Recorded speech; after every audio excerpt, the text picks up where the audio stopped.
Essa apresentação do trabalho final da disciplina de Linguagens Formais e Contabilidade, né? Meu nome é Gabriel Scherter, então eu fiz o trabalho sozinho. E o meu tema é o tema um, que é o gerador de cadeias para gramática livre de contexto. Então, primeiro eu vou demonstrar o funcionamento do código, né, com as gramáticas, e depois eu vou explicar mais a fundo o código passo a passo. Então, vamos começar. Primeiramente, né, eu tenho aqui a gramática estruturada do jeito que está no exemplo, e eu venho aqui e rodo o programa, compilando no caso, e depois eu rodo o programa passando o nome da gramática. É, ele diz ali se leu com sucesso ou não, conseguiu ler com sucesso, e aí eu vim aqui, posso iniciar, no modo detalhado, por exemplo. Eu posso gerar a cadeia, ele gera a cadeia de acordo com o nó inicial, e depois eu escolho uma produção para ser feita. Então, por exemplo, aqui, primeiro, aí vai ter mais um S lá, ele sempre está substituindo mais à esquerda. Vai vir aqui, para fazer aqui, aqui, Epsilon. Quando eu consigo tirar todas as variáveis, ele acaba e posso gerar outra cadeia do início. E aí eu posso sair daqui e vir no modo rápido. No modo rápido, eu vou escolher gerar uma nova cadeia e cada vez que eu gerar uma nova cadeia, ele vai gerar uma cadeia diferente. E ele está fazendo isso baseado numa busca em largura, basicamente, que eu vou mostrar depois. E cada vez ele está gerando uma derivação mais à esquerda diferente. Então, basicamente, esse é o funcionamento do código. Só testar aqui com outra gramática, só para mostrar o funcionamento. Vou tirar ele aqui. E aí, no caso, essa gramática daqui é que tem o mesmo número de A's e B's. Eu vou testar aqui, não preciso compilar de novo, já que só mudei a gramática. E aí, no modo detalhado, posso vir aqui e ficar testando normalmente até sair as variáveis. E aqui eu virei aqui normal. E aí eu vou no modo rápido, eu vou gerar a nova cadeia e ele vai fazer a mesma coisa do outro, sem repetir nenhuma derivação.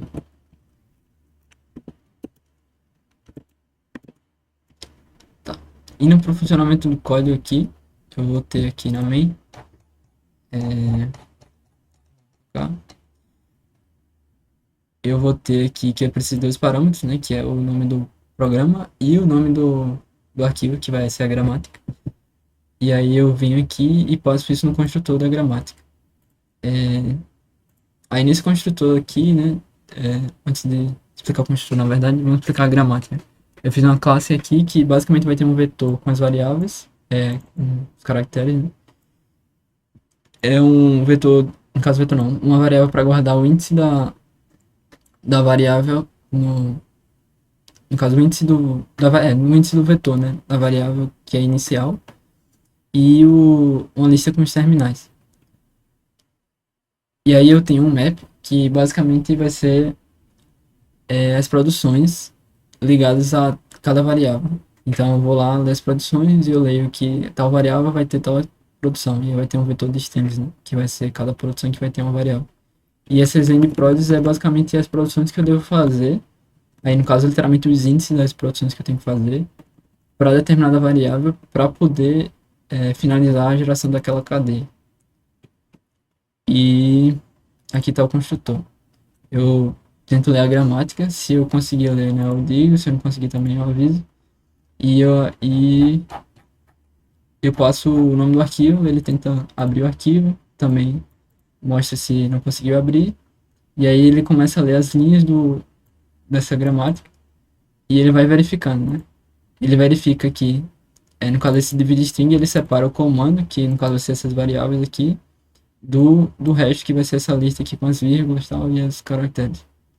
E aí ele vai vir e vai ver se o comando que eu li foi igual a variável, né? Porque eu tenho que ter uma ordem pré-estabelecida aqui, que lê primeiro as variáveis, depois o inicial, depois os terminais.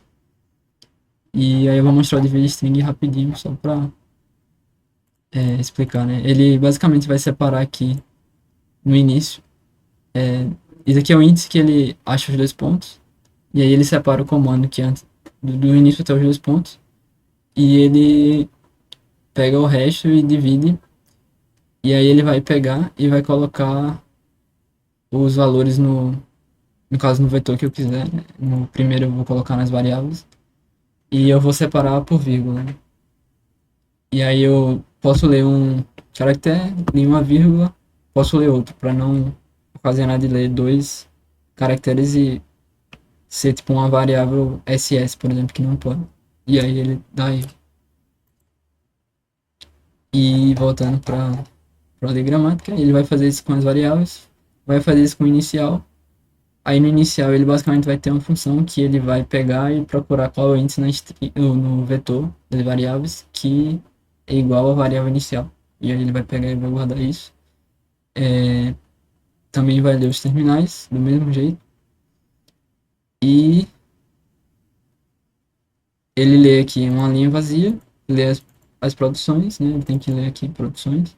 E aí depois ele pode ler até 3 pontos, né? Quando tiver 3 pontos, significa dizer que ele acaba. Por isso que eu botei aqui as coisas depois, porque ele não vai ler depois dos 3 pontos. E aí ele lê cada produção de forma que ele tem que ler o primeiro caractere. E aquele caractere, né? Primeiro que só tem que ser um, só pode ser um, mas ele vai verificar se aquele caractere está dentro da lista de variáveis, né? Porque as produções são associadas a variáveis. Então, eu tenho que ter uma variável que faz uma produção para uma certa cadeia, por exemplo. E aí eu listo todas as produções, não posso ter produções repetidas. Então, se eu tiver dois epsilon lá, tipo S epsilon, depois em algum outro canto S epsilon, ele vai acusar que está errado. E ele coloca aqui na lista de produções a produção atual naquele. Aí aqui tranquilo, né? No final ele vê se find ends, se ele consegue achar as produções finais para cada variável. Então, se eu tenho um S, eu tenho que tentar achar uma forma de acabar com aquele S ali. Então, nesse caso aí tem um epsilon, mas, por exemplo, no A ele não vai ter um epsilon, né? Então ele vai vir aqui, vai verificar se tem um epsilon direto do A, mas não tem. Aí ele vai procurar as produções que o A tem e vai ver nessas produções se aquelas, se tipo, uma produção que tem uma variável, se aquela variável tem um epsilon. Aí ele vai conseguir achar que o A gera o BS e o S vai ter um epsilon direto. E aí ele vai fazer, vai armazenar esse caminho de produções para poder finalizar aquela geração. Isso vai ser útil, no caso, na geração da árvore, né? No modo rápido da geração. Pronto, aí ele leu as produções e tal, fechou o arquivo sem nenhum problema. E aí voltou para mim, leu a gramática, ele leu com sucesso, ele vai vir para cá e vai vir aqui, né? Menu inicial, posso iniciar tal, escolho o modo de funcionamento, se eu quero modo rápido, detalhado, ou para voltar. E aí aqui é normal, no menuzinho básico. E aí vou no modo detalhado primeiro, que é mais rápido. E vou explicar. Basicamente, na geração no modo rápido, ou no modo detalhado, eu tenho que iniciar pela cadeia inicial. E eu. Pela cadeia inicial, não, no caso, pela variável inicial. E eu posso ir gerando produções de acordo com aquela variável, de acordo com a variável mais à esquerda que possui naquela cadeia até o momento. Então eu vou vir aqui, gerei a cadeia inicial e vou, enquanto tiver variável, eu vou vir aqui e mostrar a cadeia que eu tenho e as produções que eu tenho disponíveis para ser feita, né? Então, eu venho aqui e verifico aqui se ele está na lista de variáveis, é uma função que eu só basicamente vejo se a cadeia I, que seria o caractere daquela cadeia que eu estou iterando, está na lista de variáveis da gramática. E aí, se tiver, ele entra aqui e vai verificando as variáveis e ele vê todas as produções que eu posso fazer e ele mostra, né? No caso, nessa função daqui, aqui para baixo. Ele basicamente vai mostrar a variável que eu tenho e vai mostrar as produções relacionadas a ela. Aí eu posso escolher uma delas, ele também verifica se eu consigo escolher certo, se não, ele retorna aqui até eu conseguir escolher o correto. E aí eu vejo se aqui deu erro, se deu eu retorno. E aí, quando eu faço uma escolha lá da produção, ele vai retornar aquela cadeia que eu quero botar no lugar da variável. E eu vou, no caso, tirar a variável e colocar a cadeia no meio, né? Onde está a variável. E aí eu digo que tem variável aqui para continuar no loop e ele verificar de novo se tem variável ou não. E aí ele vai fazer isso aí até não ter nenhuma variável na cadeia, né? Ou seja, acabou a geração da cadeia. Agora, com relação ao modo rápido, eu tenho um vetor aqui que eu basicamente eu vou guardar as derivações explícitas feitas antes de zerar, né? Como o nome está bem grande da variável.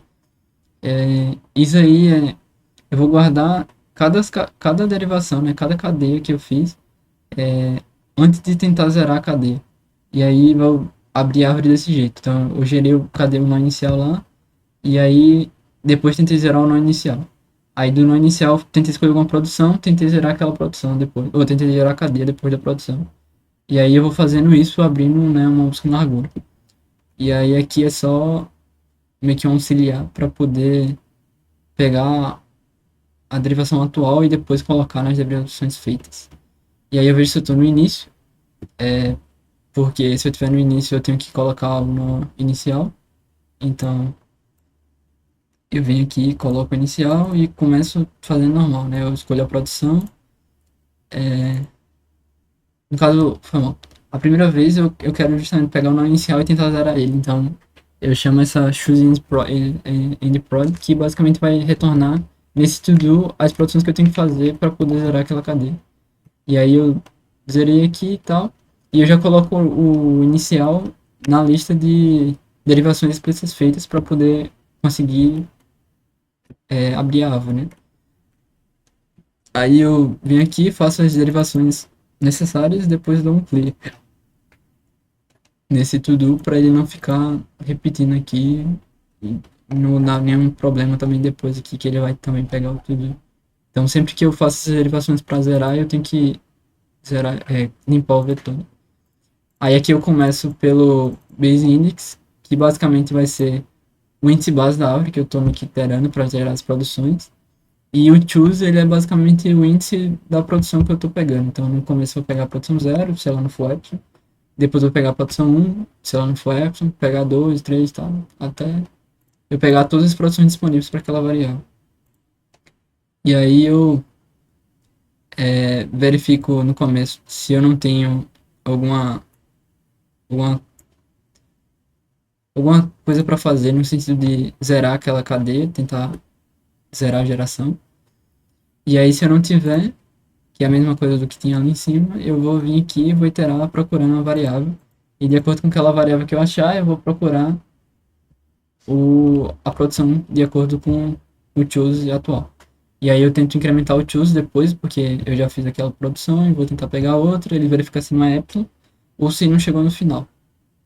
E aí ele vem aqui e ele já tinha tirado a variável, insere a variável, no caso insere a cadeia nova que foi escolhida de acordo com o choose.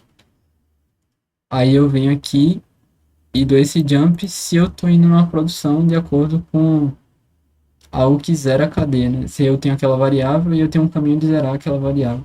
Se eu estou indo em direção a esse caminho, eu tenho que ter cuidado para não imprimir a derivação já feita. Então eu tenho que dar esse jump. Ele meio que coloca tudo na árvore, ele só não imprime, porque eu vou precisar daquilo para ir depois, né? Não quer dizer que é errado eu fazer aquela derivação, sendo que eu não posso fazer aquela derivação e depois excluir, porque eu já fiz. No caso de excluir, eu digo botar o epsilon. E aqui é a mesma coisa, né? Eu verifico, eu incremento o choose e tal, e verifico se ele já chegou no final. E aí no final aqui ele vem, faz a produção e zera a geração. Então ele faz uma produção de acordo com o nó da árvore que ele está lá e zera a geração. Aí isso aqui, se eu tenho um jump, né? Se eu estou em modo meio que de jump, eu não imprimo aquela cadeia porque significa dizer que eu já tinha imprimido antes. E eu acho que é isso. Aí tem a função só para mostrar as derivações, bonitinho. E é isso.